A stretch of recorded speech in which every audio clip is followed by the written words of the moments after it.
ආයුබෝවන් රසට කෑම YouTube channel එකත් එක්ක ඔයාලව ආදරෙන් පිළිගන්නවා. අද මම ඔයාලට කියලා දෙනවා විනාඩි 10න් පහසුවෙන්ම හදා ගන්න පුළුවන් බිත්තර රොටි රෙසිපි එකක්. ඉතින් ඇත්තටම ඔයාලට මේක හිතුණු ගමන් පහසු විදියටම හදා ගන්න පුළුවන් කෑමක්. පිපෙන්න හැම තියන්න අවශ්‍ය නැහැ. ඉක්මනටම හදන්න පුළුවන්. ඉතින් මේ සඳහා අවශ්‍ය ද්‍රව්‍ය ටික මම description box එකේ දාලා තියෙනවා. එතනින් ගන්නත් පුළුවන්. අපිට මුලින්ම අවශ්‍ය වෙනවා පාන් පිටි කෝප්ප එකක්. ඒකට මම ලුණු පින්ච් එකක් වගේ දා ගන්නවා. ඊළඟට බිත්තර එකක් දා ගන්නවා. ඊළඟට මේ තුන අපි හොඳින් mix කරගමු. මේ විදියට හොඳට බිත්තරේ පාන් පිටි වල ගෑවෙනකන් mix කරගන්න ඕනේ.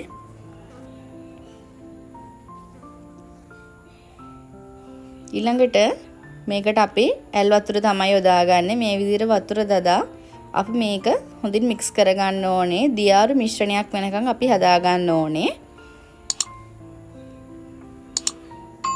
මේ විදිහට දැන් ඝන කමටනේ තියෙන අපි දැන් තව වතුර එකතු කරගන්න ඕනේ. ඔයාලා මේ පදම හොඳට බලා ගන්න. මෙන්න මේ විදිහට ගොඩක් දියාරු පදමක් තමයි තියෙන්න ඕනේ. ඔබට පේනවා ඇති මේකේ කිසිම ඝනකම් ස්වභාවයක් නැහැ. වතුර වගේ තියෙනවා. දැන් මම මේක හොඳින් පෙරා ගන්නවා. කැටගතිය තියෙනවා නම් ඒව ඉවත් වෙන්න.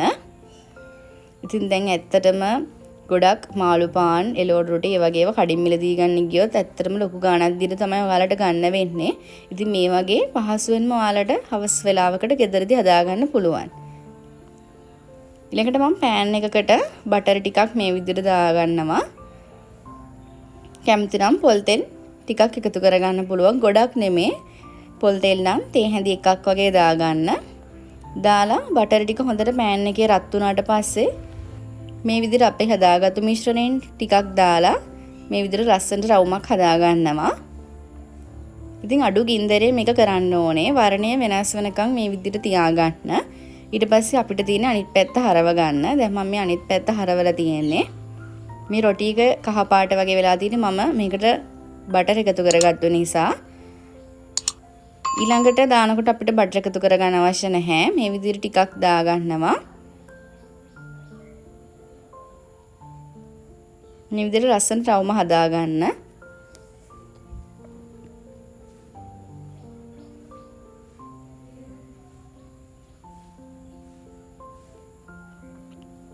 ඉතින් ඔයාලා තාම අපේ YouTube channel එක subscribe කරලා නැත්නම් අනිවාර්යයෙන්ම subscribe කරන්න, bell icon එක click කරන්න. දැන් මම මේ විදිහට රොටි අනිත් පැත්තත් හරව ගත්තා. ඒ විදිහට අපිට රොටි ටික හදා ගන්න තමයි තියෙන්නේ. මේක අර තුනියට හදා ගන්න ඕනේ. ඉතින් මෙන්න මේ විදිහට අතට ඇල්ලුවම ගොඩාක් soft එකට මේක තියෙනවා. අර බිත්තර රොටි එකේ වගේ තුනියට ගොඩක් තියෙනවා. මම මේ විදිහට මෙතන පා හයක් හදාගෙන තියෙනවා. ඊළඟට මම මේක ඇතුළට දාන මිශ්‍රණය හදන්න යන්නේ. ලොකු ලුණු ගෙඩියක් මේ විදිහට මම හීනියට කපලා අරන් තියෙන වගේම බිත්තර එකක් අරන් තියෙනවා. තඹගත්තු බිත්තර එකක්. ඒ වගේම කරපිංච ටිකක්. දැන් මම ටෙම්පරාදු හදා ගන්නවා. මේ විදිහට පෑන් එක දිපේ තියලා මම පොල් තෙල් එකතු කරගන්නවා. ඉතින් අපිට මේ ටෙම්පරාදුනත් පහසුවෙන්ම ඉක්මනටම හදා ගන්න පුළුවන්. තෙල් ටික රත් වෙනකොට අපිට ලුණු ටිකයි කරපිංච ටිකයි එකතු කරගන්න තියෙන්නේ. දැන් මේ ටිකක් මැලවිගෙන එනකොට ලුණු ටික අපි කෑලි මිරිස් එකතු කරගන්නවා. කෑලි මිරිස් තේ හැඳි එකක් වගේ දාගන්න. ඊළඟට අවශ්‍ය ප්‍රමාණයට ලුණු කුඩු ටිකක් දාගන්න. කැමති නම් ගම්බිරිස් කුඩු ස්වල්පයක් එකතු කරගන්න පුළුවන්. මේ විදියට හොඳින් කලවම් කරගමු. මම මෙතනදී තඹගත්තු බිත්තරයක් තමයි මිශ්‍රණයට දාන්නේ. කැමති නම් මේ මිශ්‍රණයටම බිත්තරයක් කඩලා දාගන්න පුළුවන්.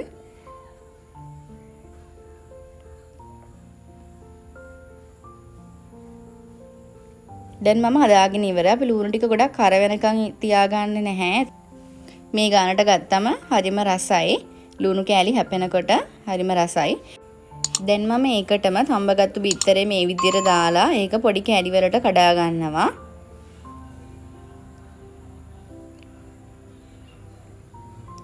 ඇත්තටම ගොඩක් ගණන් දීලා මාළු පාන්, කඩේ බිත්තර රොටි, ඒ වගේ දේවල් කනවට වැඩිය පහසුවෙන්ම අපිට තියෙන විදිහට මේ වගේ රසට කෑමක් හදා ගන්න පුළුවන් ටී ටයිම් එකට.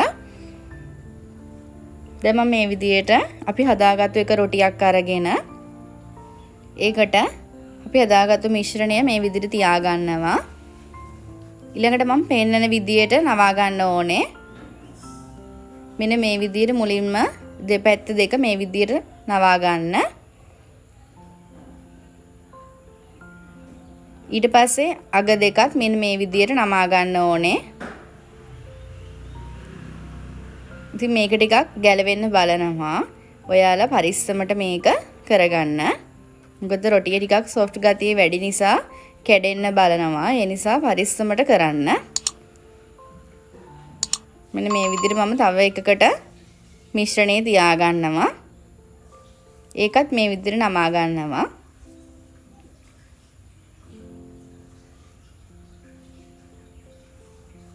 අනිවාර්යයෙන්ම මේ විදිහට හදන්න try එකක් දෙන්න. හදලා රස අපිට කියන්නත් අමතක කරන්න එපා කොහොමද කියලා.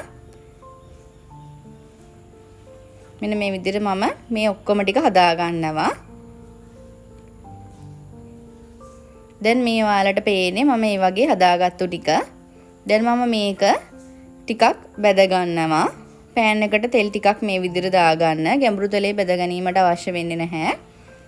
මේ විදිහට දාලා අපි තෙල් ටික හොඳින් රත් වෙනකොට අපේ බිත්තර රොටි ටික මේ විදිහට තියාගන්න ඕනේ.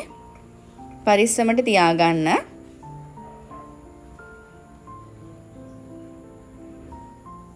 මේක යන නැවුම් පාර ටිකක් වෙලා යනකොට ඒක තෙල් වලටම තද වෙලා හිටිනවා. ඒ නිසා නිත් පැත්ත හරනකොට ඒක ගැලවෙන්න බලන්නේ නැහැ. මේ විදිහට මම මුලින්ම 3ක් විතර දාලා හදා ගන්නවා. දැන් මම අනිත් පැත්තත් හරව ගත්තා. ඔයාලට පේනවද කොහොමද තියෙන්නේ කියලා? මෙන්න මේ විදිහට මම බා ගන්නවා. ඉතින් ටිකක් නිවුණාට පස්සේ මේක කනවා නම් වඩාත්ම රසයි. දැන් බලන්න අපි හදාගත්තු බිත්තර රොටි ටික.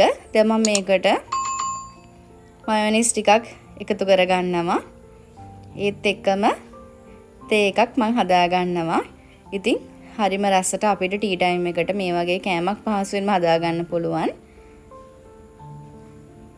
මෙන්න මෙහෙම තමයි තියෙන්නේ. ඔයාලට කඩනකොට පේනවා ඇති මේක තියෙන විදිය.